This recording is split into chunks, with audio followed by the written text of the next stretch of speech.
Efektet negative që vijnë nga kriza ekonomike e vendeve fqinje duket se nuk e kanë frenuar zgjerimin e biznesit në vend.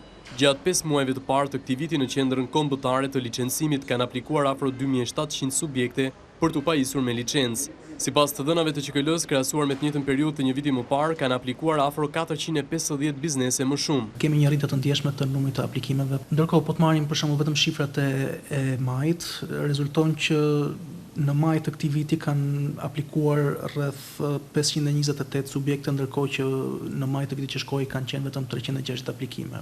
Interesi më i madh i subjekteve për t'u pajisur me licencë ka qenë për lejet mjedisore, farmacit si dhe aktivitetet prodhuese apo përpunuese. Nga sektorët kryesor të cilët janë më të kërkuar, e para janë lejet për ato subjekte të cilat kanë një ndikim në mjedis.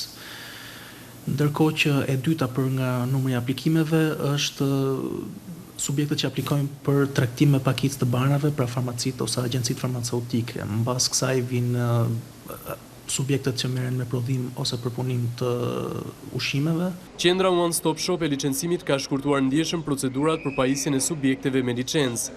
Që për hapjes së qendrës kombëtare të licencimit kanë aplikuar për licencë afro 14.000 subjekte me rritje nga viti në vit.